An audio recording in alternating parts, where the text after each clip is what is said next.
This week on Myth, the red shadow of war lies heavy on the land. In a moment I'm sure you've all been waiting for since this series started, we'll finally be getting into the nitty-gritty of the actual war between Sparta and Troy.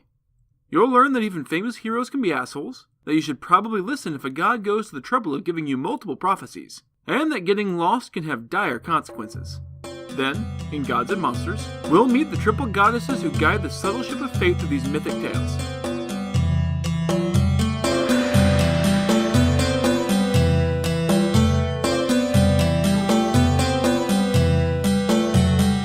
This is the Myths Your Teacher Hated podcast, where I tell the stories of cultures from around the world in all of their original, bloody, uncensored glory. Modern tellings of these stories have become dry and dusty, but I'll be trying to breathe new life into them. This is episode 26C, War Comes. As always, this episode is not safe for work. When we left the story last time, Paris, former herdsman and lost prince of Troy, had agreed to judge a beauty contest for 3 goddesses, which Zeus was using to try and kill off as many humans, and especially his own bastard children, as he possibly could. In exchange for picking Aphrodite as the fairest of all, Paris was promised the love of the most beautiful woman in the world, who turned out to be Helen of Sparta. We spent some time getting to know her last episode, and she's had kind of a rough go of it when it comes to relationships. Paris had kidnapped her from the home of her husband Menelaus, king of Sparta, while he was off at his grandfather's funeral, which is honestly just rude. Helen had gone with Paris, willingly or otherwise, though I personally think that Aphrodite had given Helen the old psychic whammy to make her love Paris in fulfillment of her bribe. Think of it like being slipped a love potion in Harry Potter. You really don't have any say in the matter. Menelaus had come back to find his wife missing, stolen by the man he had hosted as a trusted guest. The man wasn't king of one of the greatest warrior societies of all time for nothing, though, so he raises an army of all of the great heroes of the disparate Greek city-states to sail for distant Troy on a fleet of 1,000 ships. Almost everyone showed up to honor their oath. 2 heroes were reluctant. The first was Odysseus, who had come up with the idea of the group oath in the first place. He had visited an oracle, as one did in ancient Greece, and had been told that if he ever went to Troy, he would be gone for 20 years, which is an awesome story in and of itself, and we'll get to it some other time. He couldn't exactly refuse the oath, though, since it was his idea, so he went with the next best thing. He pretended to go crazy when he learned that Menelaus' messenger was coming to ask him to honor his word. Palamedes rolled up to find Odysseus out in his fields plowing the earth with salt, which, if you weren't aware, pretty much makes it worthless for farming and is a pretty crazy thing to do to your own land. Palamedes wasn't a fool, though, and he had a hunch that Odysseus was trying to pull a fast one. To prove it, he went with the favorite option for the ancients when trying to prove a point. He put a child in mortal peril. Palamedes grabbed Odysseus' infant son Telemachus and laid him on the earth in front of the plow. A truly crazy man would just keep plowing, he reasoned, and if he murdered his own kid, he was definitely crazy. Odysseus didn't want to go to war, but he wasn't prepared to murder his son over it, and he turned the plow aside at the last moment. Gotcha! Odysseus, his sanity proven, had no choice but to go and meet the other heroes. The other holdout was Achilles, widely considered one of the greatest fighters of the day and, on top of his skill, invulnerable to harm. He was the son of the immortal Nereid, or sea nymph, Thetis, and the mortal king of the Myrmidons, Peleus. Remember them from the beginning of this whole story? Thetis was the nymph that Zeus was going to fuck until Prometheus, one of the few titans to join the Olympians in the Titanomachy from the very first episodes, warned him that Thetis would bear a son greater than his father. In some versions, Zeus had been competing with his brother Prometheus for her affection until the prophecy made them both back the hell off and wed her to a mortal post-haste. A different version of the story says that Zeus pursued Thetis, who wasn't willing to be a part of breaking marriage vows, especially not on Hera. The story says that Hera had helped her raise her, which made Zeus a kind of surrogate father, if a terrible one, and she wasn't willing to hurt her sort of mother by sleeping with her sort of daddy. In anger, Zeus cursed her, declaring that she would never marry an immortal. Either way, Thetis was justifiably worried about what might happen to her son, given the prophecy swirling around him and the conflict with 1 or 2 major deities. There is also a more different prophecy that Achilles would have a life that was as brief as it was glorious. She does 2 things to try and save him. First, she has him raised and trained by Chiron, the one good centaur who we met briefly last episode, to become a swift and deadly warrior. Second, she set out to find a way to make him immortal since, as a demigod, he could totally die. Given her immortal nature, she knew the secrets of immortality. First, she went to Mount Olympus and obtained ambrosia, which was the food reserved exclusively for the gods, and anointed the infant boy with it. Then, she sat him on top of a fire, coated in ambrosia, to burn away the mortal part of him, leaving only the godly parts. Before the process could finish, though, Peleus wandered in and, screaming in horror, snatched his son off the fire before it could finish removing his mortality. In a rage, Thetis abandoned her son, doomed to die, with his father, and never looked back. In another, more popular version, she instead sneaks into Hades to dip the infant Achilles in the river Styx. The river had incredible powers and soaked into his skin, making him invulnerable to harm wherever it touched. Unfortunately, she forgot that she was holding him by the heel, which meant the water didn't come into contact with that part of his flesh, leaving it vulnerable. Oddly enough, it wasn't until the 1st century AD, with the writer Statius, that Achilles was invulnerable even mostly. In the Iliad, the primary source used for this series of episodes, Achilles is simply a very powerful and dangerous warrior. In the version we're going with, Thetis doesn't abandon her son and instead tries to hide him away from the danger coming for him. Figuring that he can't die young if he doesn't achieve glory, she goes to the extreme of sending him to the court of Lycomedes, king of Skyros, to dress and act as a little girl named Pyrrha, which means the red-haired girl. It's not a perfect disguise, what with Achilles growing into a powerfully built warrior, and also with him raping one of his supposed sisters, a woman named Deidamia, getting her pregnant with a son who would eventually be named Pyrrhus, after his father's alias. He's not a good man, just a dangerous one. Odysseus, peeved at being dragged into this whole mess, decides he wants the best chance of success. He consults the prophet Calchas and learns that the Greeks would never be able to defeat Troy without the son of Thetis, and he soon manages to track down rumors of a manly daughter who looks a lot like Thetis and goes to Skyros in disguise as a peddler. He goes to court with women's clothes and jewelry for sale, but he hides a spear and shield among his goods. Pyrrha comes with the other women to look at the pretty dresses, but when he sees the spear and shield, he immediately picks them up. Odysseus takes this as proof that this is just a dude who looks like a lady. He confronts Achilles, who admits his true identity. Dude, doesn't it suck hiding here amongst the womenfolk? Wouldn't you rather go kill some assholes who need killing and win yourself some glory? Achilles thinks that sounds awesome sauce and agrees to go with the Greeks. I mean, he does have a woman that he just married/raped who is pregnant with his child, but he has no real problem abandoning her for glory. In another version, Odysseus brings a friend to help him with the trick. He goes in as the peddler still, but has his friend blow an alarm on a trumpet, indicating an attack on the city. The women flee because they're not warrior women, who do totally exist in the ancient Greek stories, but Achilles runs towards the trumpet to go and defend the city. Odysseus again calls him on his bullshit ruse and convinces him to go with the war party. Either way, he's convinced, and the gang is finally all here. Now that everyone has gathered in the city of Aulis, they prepare to get underway. Menelaus has sent a messenger to Troy, asking nicely for the return of his wife, or he would huff and puff and blow the city down. The messenger had returned with the ancient equivalent of "go fuck yourself," and that was the end of any attempts at diplomacy. Before leaving, the Greeks made one last sacrifice, this time to Apollo, the god of prophecy, among many other things. As soon as the sacrifice was made, the gods sent an omen. A snake appeared from behind the altar, and it slithered over to a bird's nest that no one had noticed before. It ate the mother and her 9 babies before it was suddenly turned to stone. The seer Calchas, formerly of Troy, interpreted the omen as meaning that the Greeks would need to fight at Troy for 9 years, but would finally have a chance to triumph in the 10th year. They sailed off to wipe Troy off the goddamn map. This being the days before Google Maps, they had to navigate based on terribly incomplete charts, the stars, and pure dead reckoning. The Greeks were excellent sailors, but they didn't often leave the relatively safe coastal waters of the Mediterranean.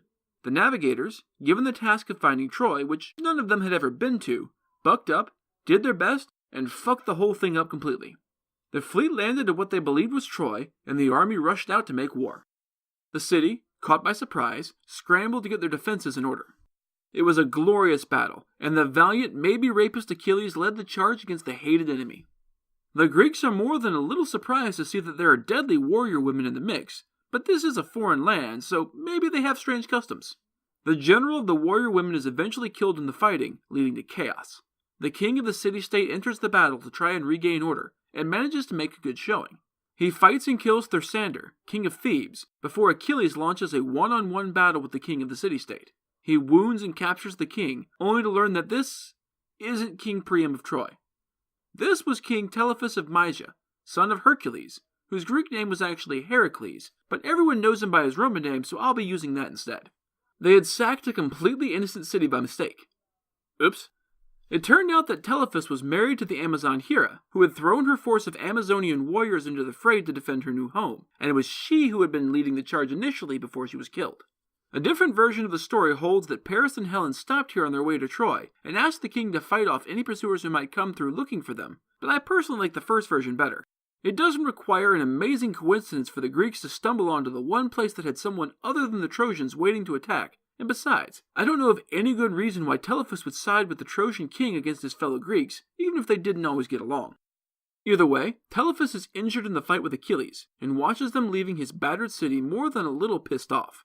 The Greeks, referred to as the Achaeans by Homer, sail for home, but are scattered by a huge storm. A full 8 years later, the heroes return to the city of Aulis, and decide to try and get a better idea of where they're going. They didn't want to lose more fighters than sacking another wrong city. Meanwhile, Telephus is finding that the wound from Achilles simply will not heal. Worried, he does what many ancient Greeks did when they had an unsolvable problem. He went to the oracle at Delphi, probably the most famous seer. A brief aside, the oracle wasn't actually one person. Delphi was an important shrine, located at what the Greeks believed was the omphalos, or center, although it literally means belly button, of the entire world. The oracle was the high priestess of the temple, and each priestess was a seer in an unbroken line. It was sacred to pretty much everybody, so no one attacked it, making it a safe place for anyone to go for advice. The oracle's advice, in typical oracle fashion, was cryptic. "He that wounded shall heal." Telephus wasn't sure how to interpret that, but he decided to seek out Achilles, who was the man who wounded him in the first place. He goes to Aulis dressed as a beggar to seek out Clytemnestra, wife of Agamemnon. This isn't as coincidental as it sounds. Clytemnestra was related to Hercules, as was Telephus, so they were relatives, though not close ones. In addition, Hercules had fought a war that put her father on the throne of Sparta, so she owed his dad. Thirdly, for reasons we're about to get into, she was super pissed at her husband and more than willing to help out someone he'd had a part in hurting in the first place. She tells him to kidnap her only son Orestes and threaten to kill him unless Achilles healed Telephus's wound. Apparently, the ancients just loved threatening child murder as a form of conflict resolution.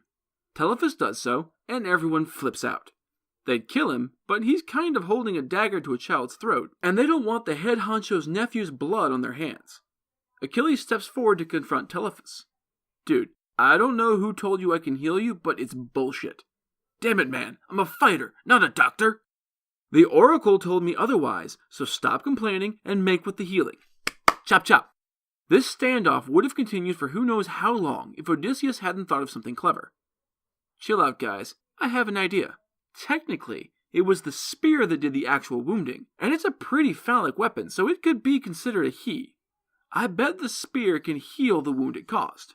This seemed crazy, but this is a time of gods and magic, so they decided to try it. They take Achilles' spear and scrape some shavings from the tip onto the wound, and sure enough, it magically seals up. Okay guys, I know you're all super pissed about the kidnapping and threatening child murder thing, but Clytemnestra told me to do it or I wouldn't have. I'll offer this. In thanks for healing me, I'll tell you how to get to Troy so you don't get lost again. Sound fair? They agree, and he gives them directions.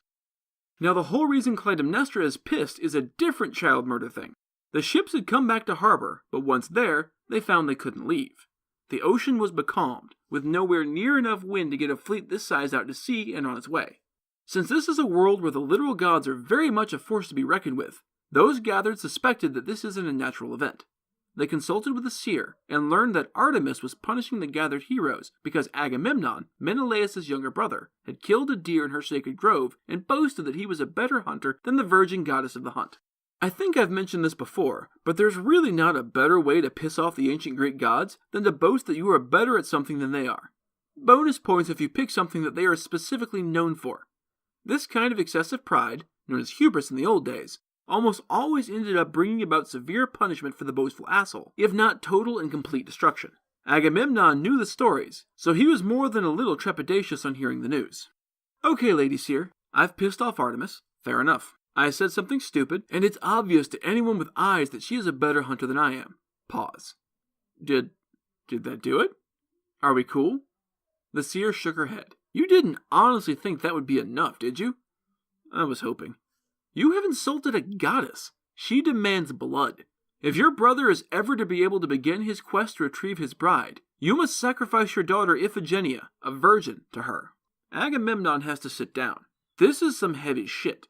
You may remember from last episode that Agamemnon had helped his brother with Helen, and in doing so, had met and married her sister Clytemnestra. She was hardly happy to hear that the men were seriously considering sacrificing her daughter to be able to sail off and try to get her sister back, who may or may not even want to come back. According to the play about her by Euripides, she begs her husband not to do this awful deed. My sister is kind of a bitch. Seriously, she's a wicked woman. Don't buy something we hate with something we love. Please. In the end, after much consideration, Agamemnon decides that he has an obligation to help his brother. First, because the man is his blood, and second, because he swore an oath, as all of them did. I'm sorry. I love you, and I love my daughter, but I have a duty. It must be done.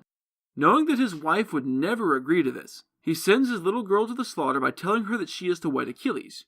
She shows up and quickly realizes that everyone is way too solemn for a wedding. What's really happening, father? With a heavy heart, Agamemnon explains the situation. Iphigenia was taken aback, but after some thought, she agreed to sacrifice herself for the greater good. Artemis accepts the blood sacrifice, and in some stories, she replaces the young woman with a deer at the last moment, and carries her away with her to the land of the Tarians to live, or even to become the goddess Hecate, according to Hesiod, although no one but the priests saw the switch. The wind picks up at last. With the new directions from Telephus, the armada can finally head to Troy. Meanwhile, Paris has arrived back in Troy with his new lover Helen in tow. He walks into the throne room with Helen on his arm, flanked by his brother Hector. His sister, Cassandra, is there talking with her parents, and she flips her shit when she sees Paris and Helen. Now, it's important to understand a little of Cassandra's backstory to follow why she reacts this way. A few years ago, the god Apollo had seen Cassandra and taken a shine to her. As is often the case when a god gets all hot and bothered about a mortal, he went off immediately to try and woo her. He introduces himself and tries to talk her into sleeping with him, but she isn't having it. Ah, playing hard to get, I see. Maybe this will change your mind. He made a grand gesture with his hand, but nothing visibly changed. You now have the gift of prophecy. You will be able to see things before they happen, with a small part of my divine knowledge and wisdom. Now will you sleep with me? That's great and all, Lord Apollo, but I really meant no. I swore a vow of chastity, and I don't intend to break that oath. You understand, right? In a scene that proves that the trope of the so-called nice guy who thinks women are machines that you put in nice deeds and get out sex in return isn't new, he flies into a rage at being rejected.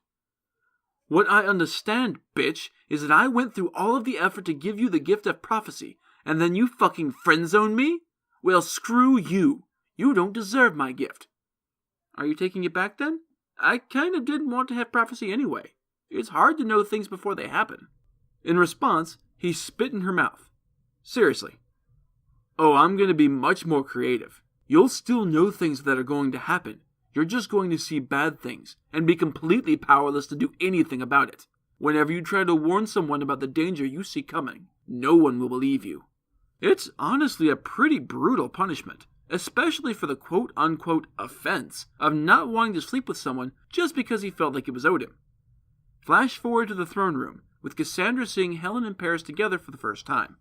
In a flash of divine insight, the Trojan princess could see the storm that was brewing for the city, and knew that it would descend on the city unless Helen were returned to her husband.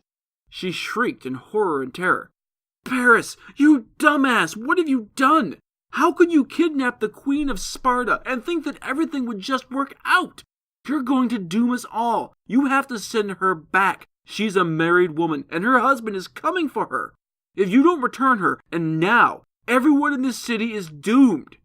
Given that his parents have tried to have him murdered because of a prophecy that he would bring about the destruction of Troy, you'd think that they would believe the totally plausible warning about the king of a powerful warrior society coming for his kidnapped wife. But that's the horror of Cassandra's curse. Instead, her father decided that she had spontaneously gone stark raving mad and had her locked in a cell in the palace. King Priam might have decided that his daughter was nuts, because everyone knows that a woman with any emotion is just hysterical and can be safely ignored, even though she's totally right. But he thought she did raise one good point.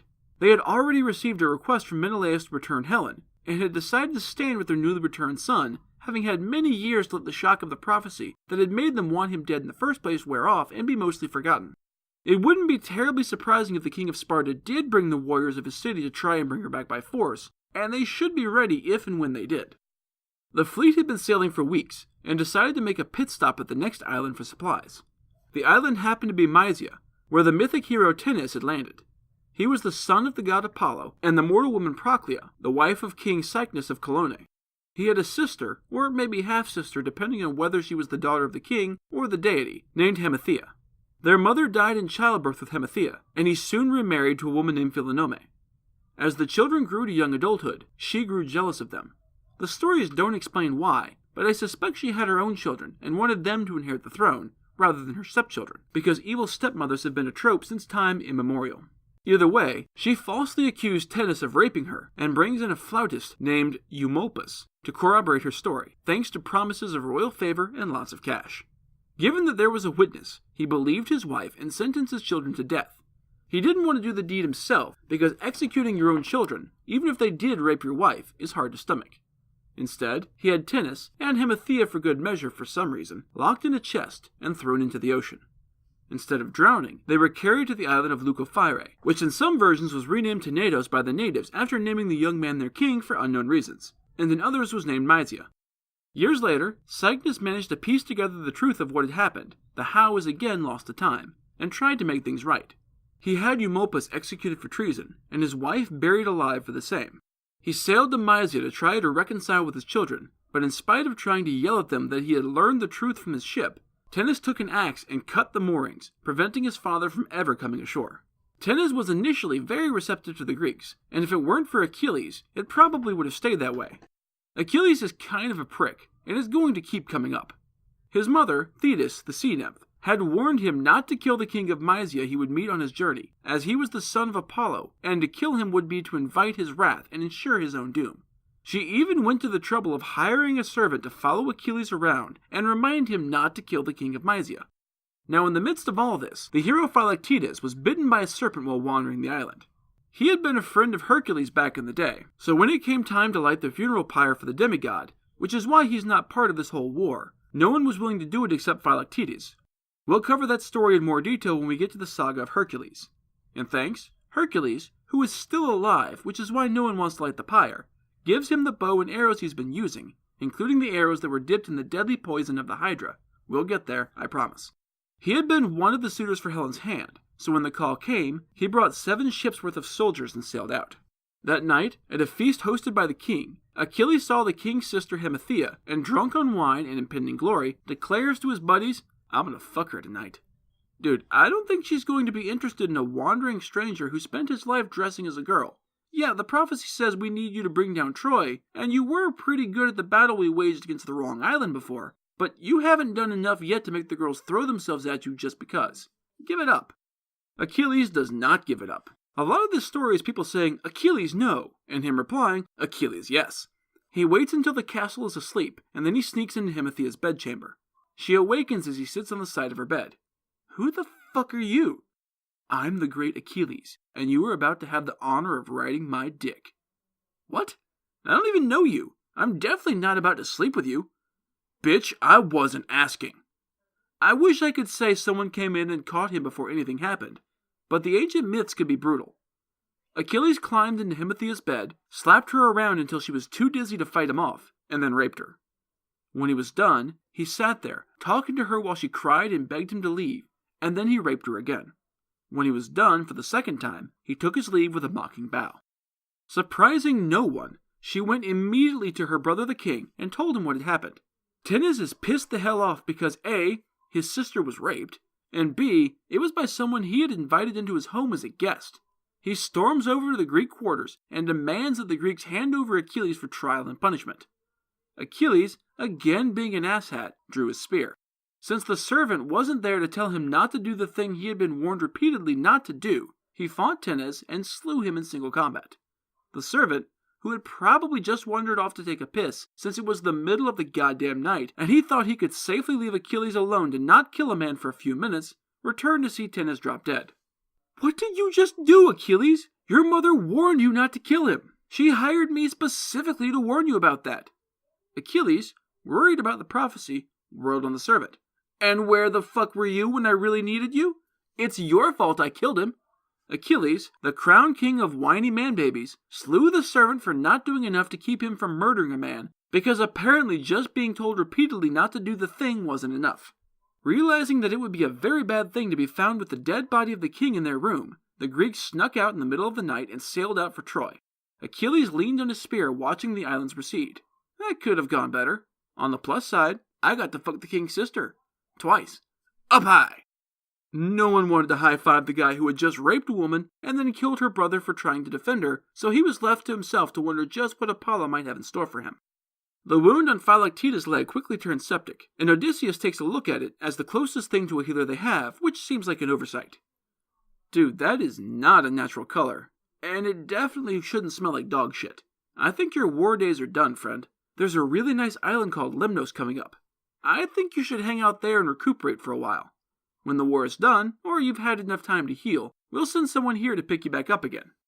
That seems like a good place to pause this epic again, with Achilles spending time that should be spent reflecting on what a douchebag he is, instead congratulating himself. I don't know if you can tell, but I'm not a big fan of Achilles.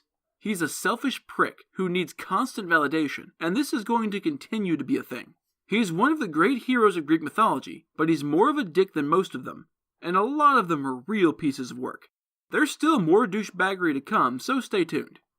And with that, it's time for Gods and Monsters. This is a segment where I get into a little more detail about the personalities and history of one of the gods or monsters from this week's pantheon that was not discussed in the main story. This week's god, or rather goddesses, are the Moirae. You probably know them better by their English name, the Fates. They are a triple goddess, alternatively 3 goddesses or 3 aspects of one goddess, and are the Greek incarnation of one of the most universal concepts in mythology, the maiden, the mother, and the crone, although in many versions of the story, they are actually all old, weazened women. First is the maiden, Clotho, whose name means spinner, who spins the thread of life for each mortal upon their birth. Second is the mother, Lachesis, whose name means allotter, who measures out the span of each thread of life, determining how long a mortal has to live. Third is the crone, Atropos, whose name means unturnable or inevitable, who cuts the thread of life, bringing death to each mortal life. They were outside the normal godly chain of command, as they had to be able to watch the course of fate for all creation, including all gods, monsters, and mortals. Their relationship with Zeus, however, is up for some debate, as some sources say he is bound to their will, and some say that he is the only being able to command them. In the latter versions, he is known as Zeus Morigates, the god of fate, and he served as their leader. The sources also don't agree even a little on their parentage. According to Hesiod, they are daughters of Nyx, Titan of Night, who was feared by Zeus himself, which would lean towards Zeus being bound by their will. Other stories say they are the daughters of Zeus and Themis, the Titan of law and divine order, which would lean towards Zeus being able to command them. Plato's Republic has the 3 fates being the daughters of the goddess Ananke, or necessity. According to the stories, the Moirae would visit a newborn baby 3 days after its birth. They would arrive unannounced at the house to see the baby and determine its life and fate. To be clear, fate was not thought of as a clear, inexorable end that came regardless of choice. Fate was subtle and all about choice. Fate was more conditional than absolute. Certain events may be predestined, but the way they play out and how it affects everyone involved was up to the individuals. Take Achilles from this episode, for instance. Fate had decreed that there were 2 possible fates for Achilles, a long but uneventful life, or a short but glorious life. He made his choice, and it's his choices along the way to Troy and at the city that seal his fate. He could have made a different choice, but he would have had to be a different man. That is the essence of fate. The Moirae were also in charge of assigning the Erinyes, or Furies, to inflict punishment on the wicked for their evil deeds. The Furies are way too cool to be a secondary piece of a Gods and Monsters segment, so they'll get their own in a later episode. The Moirae are heavily influential in later cultures, partly because they were reflected in so many other mythos. The Norns from Norse mythology, the Baltic goddess Laima and her 2 sisters, the Sudice from Slavic mythology, or the triple goddess from Celtic mythology, to name a few. People have always been simultaneously afraid of not being in control of their own destiny, and terrified that their doom and destruction is their own fault. The Moirae are an attempt to navigate this conflict. That's it for this episode of Myths Your Teacher Hated. Keep up with new episodes on our Facebook page, on iTunes, on Stitcher, or on TuneIn, and now on Spotify. Or you can follow us on Twitter as @HardcoreMyth, and on Instagram as MythsYourTeacherHated.pod. You can also find news and episodes on our website at mythsyourteacherhated.com. If you like what you've heard, I'd appreciate a review on iTunes. These reviews really help increase the show's standing and let more people know that it exists. If you have any questions, any gods or monsters you'd want to learn about, or any ideas for future stories that you'd like to hear, feel free to drop me a line. I'm trying to pull as much material from as many different cultures as possible, but there are all sorts of stories that I've never heard, so suggestions are appreciated. The theme music is by Tiny Cheese Puff, whom you can find on Fiverr.com. Next time, the Greek fleet will actually arrive at Troy for the first time. You'll learn that prophecy is tricky, that Odysseus is even trickier, and that you shouldn't trust Achilles with children. Then, in Gods and Monsters, we'll be discussing the mythical origin of a mundanely magical animal, the horsey. That's all for now. Thanks for listening.